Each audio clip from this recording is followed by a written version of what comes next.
The Flopsy Bunnies by Beatrix Potter, 1909. It is said that the effect of eating too much lettuce is soporific. I have never felt sleepy after eating lettuces, but then I'm not a rabbit. They certainly had a very soporific effect upon the Flopsy Bunnies. When Benjamin Bunny grew up, he married Flopsy. They had a large family and they were very improvident and cheerful. I do not remember the separate names of their children. They were generally called the Flopsy Bunnies. As there was not always quite enough to eat, Benjamin used to get cabbages from Flopsy's brother Peter Rabbit, who kept a nursery garden. Sometimes Peter Rabbit had no cabbages to spare. When this happened, the Flopsy Bunnies went across the field to a rubbish heap in the ditch outside Mr. McGregor's garden. Mr. McGregor's rubbish heap was a mixture. There were jam pots and paper bags, mountains of chopped grass from the mower, which always tasted oily, some rotten vegetable marrows and an old boot or two. One day, oh joy! There was a pile of overgrown lettuces that had shot into flower. The Flopsy Bunnies simply stuffed themselves with lettuces. By degrees, one after another, they were overcome with slumber and lay down in the mown grass. Benjamin was not so much overcome as his children. Before going to sleep, he was sufficiently wide awake to put a paper bag over his head to keep off the flies. The little Flopsy Bunnies slept delightfully in the warm sun. From the lawn beyond the garden came the distant sound of a lawn mower. The flies buzzed about the wall, and a little old mouse picked over the rubbish among the jam pots. She was called Thomasina Tittlemouse, a wood mouse with a long tail. She rustled across the paper bag and awakened Benjamin Bunny. The mouse apologised profusely and said that she knew Peter Rabbit. While she and Benjamin were talking, close under the wall, they heard a heavy tread above their heads.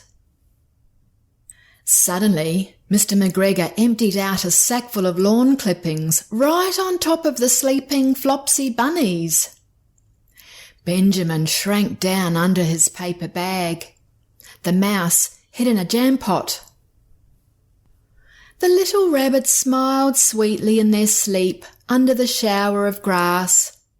They did not awaken because the lettuces had been so soporific. They dreamt their mother Flopsy was tucking them up in a hay bed. Mr. McGregor looked down after emptying his sack. He saw some funny little brown tips of ears sticking up through the lawn clippings. He stared at them for some time. Presently, a fly settled on one of them and it moved. Mr. McGregor climbed down onto the rubbish heap and dropped into his sack. 1, 2, 3, 4, 5, 6. 6 little rabbits, said Mr. McGregor as he dropped them into his sack. The Flopsy Bunnies dreamt their mother was turning them over in bed. They stirred a little in their sleep, but still they did not wake up.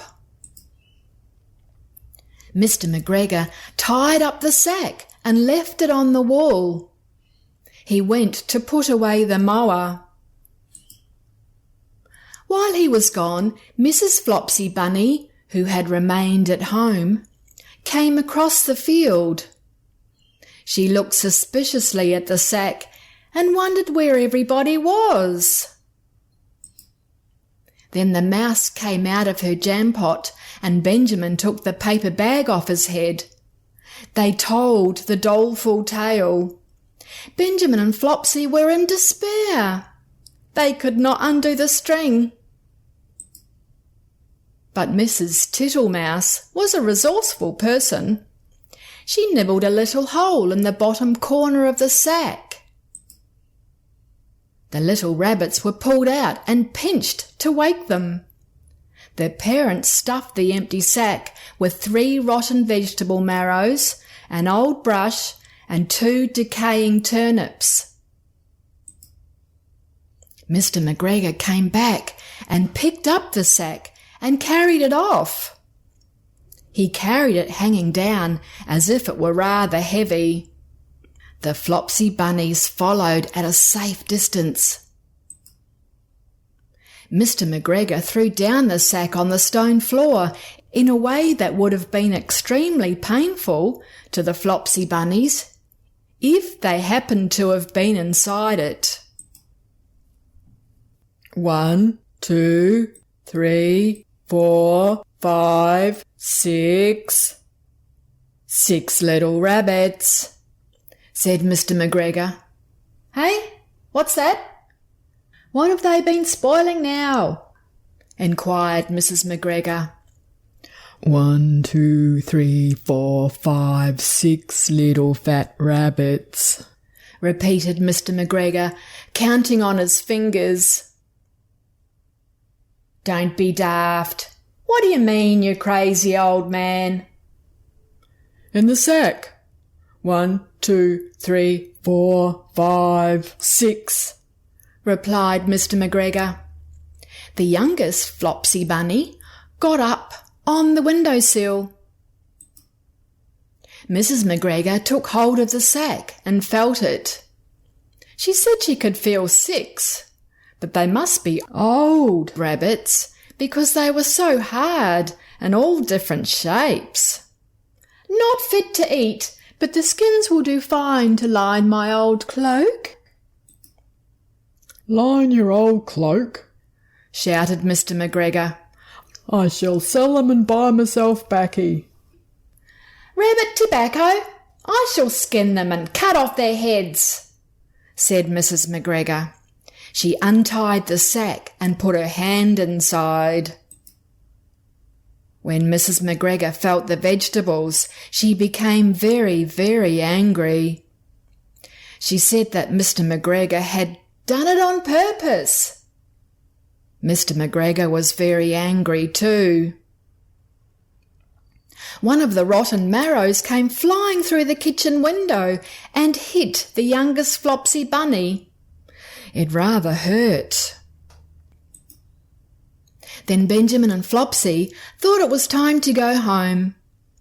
Mr. McGregor did not get his tobacco, and Mrs. McGregor did not get her rabbit skins. But the next Christmas, Thomasina Tittlemouse got a present of enough rabbit wool to make herself a cloak and a hood and a handsome muff and a pair of warm mittens. The end.